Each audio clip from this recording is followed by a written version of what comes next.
In this video, I will introduce APA 7th edition style as it is applied to setting up papers and citations. You may already be familiar with MLA style. While MLA style is typically used by students and researchers in the humanities, English, art, philosophy, etc., APA style is typically used by those in STEM, science, technology, engineering, and medical fields, education, and nursing.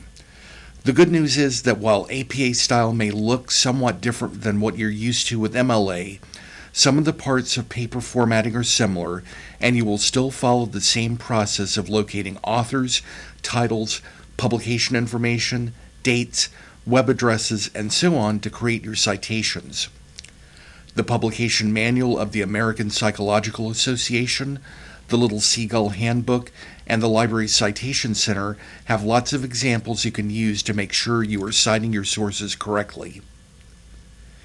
APA-style papers call for double-spaced type with 1-inch margins on the top, bottom, left, and right. APA allows only 6 font choices to use: 11-point Calibri, Arial, or Georgia, 10-point Lucida Sans Unicode or Computer Modern, and 12-point Times New Roman. APA allows for 2 types of papers, a professional version and a student version. Your instructor may prefer you to use a particular type, so verify this before setting up your paper. In APA professional papers, you begin with a cover page containing the title of the paper, author name, and author affiliation. The APA professional paper cover page also calls for an author note, but your instructor may not require this. The header for the professional paper contains an abbreviated title of the paper in all capital letters aligned to the left margin, and the page number aligned to the right margin. A professional paper also includes an abstract page after the cover page. The abstract is a summary of the paper and includes important keywords related to the content of the paper. An APA student paper, which is the format you'll most likely use at LSSC, begins with a cover page containing the title of the paper, author name, author affiliation, course, instructor, and due date. The header for the student paper simply has the page number aligned to the right margin. The student version of the APA paper does not include an abstract page. The body of the paper begins on the second page with the complete long title centered and in bold text at the top of the page. The first line of each paragraph is indented by 1/2 inch. Headings and subheadings are allowed in APA papers, and you will find them useful when organizing and labeling information. Headings are clearly defined for both APA paper styles. Level 1 headings are centered and bolded. Level 2 headings are left aligned and bolded. Level 3 headings are left aligned, bolded, and italicized. 2 other levels of headings are available if you need to divide your paper further. The last page of APA papers is called a references page. This is a listing of all sources you used within the body of your paper. Notice that the references page is double-spaced and uses hanging indentation for each citation. Now let's talk about citing sources in APA style. Let's use some examples to show some of the important APA citation rules. I will present citation elements in the general order they appear in a citation. In APA style, you write the author's last name, put a comma, and then the initial for their first name and middle name if present.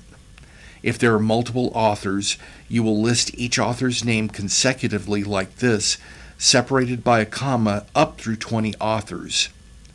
Place an "and" symbol before the last author's name.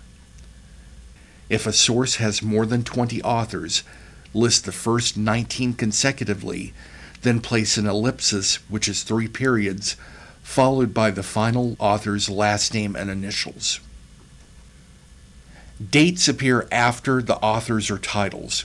You cannot start a citation with the publication date. Dates are placed in parentheses beginning with the year.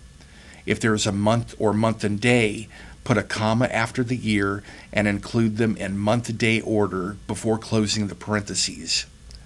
If a source does not have a publication date, you will need to note this by placing lowercase n period, lowercase d period for no date in the parentheses where the date would go. Depending on the type of source, there are different rules for capitalization and italics for titles. For article, web page, or book titles, only capitalize the first letter of the first word of the title, the first letter of the first word of a subtitle if present, and any proper nouns. All other words are not capitalized. Capitalize the first word of the title, subtitle if present, and all major words in the names of magazines, journals, and websites. In APA style, you italicize the title of web pages and book titles.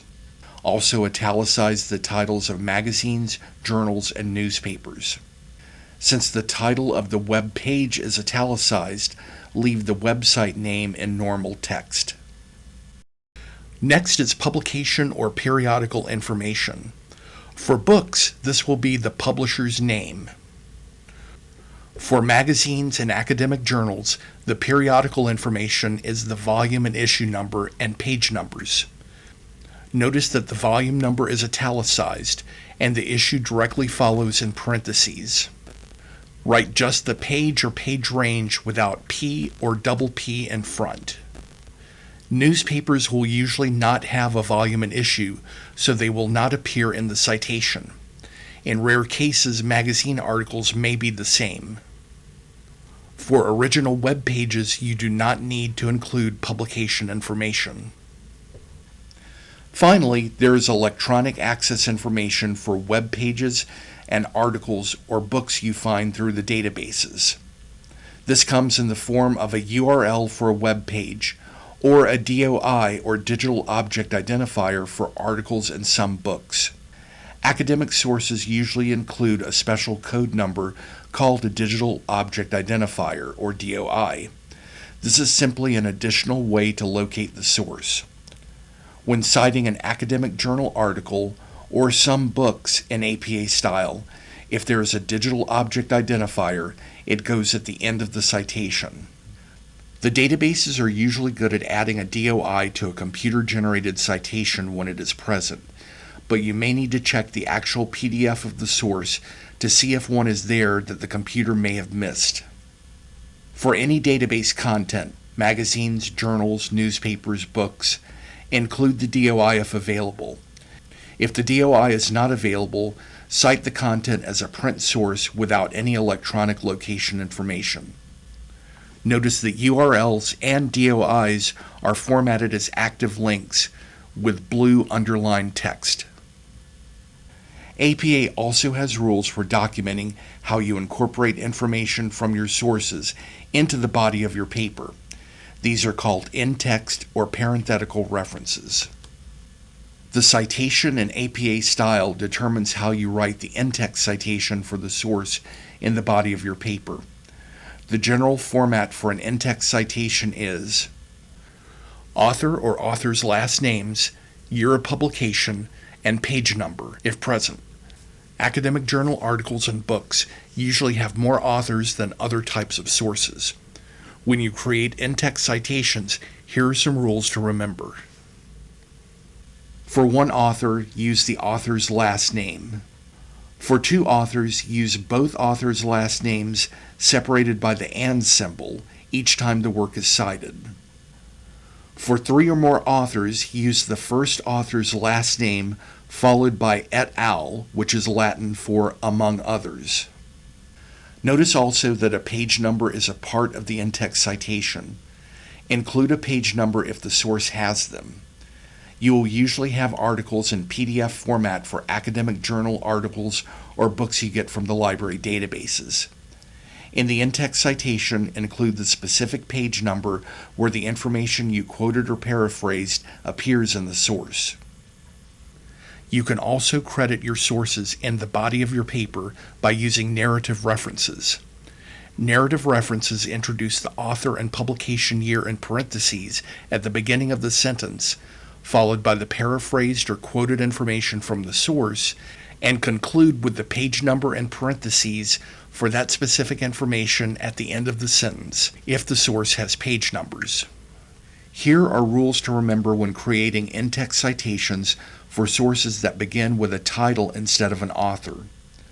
If the title is italicized in the reference citation, italicize it in the in-text citation.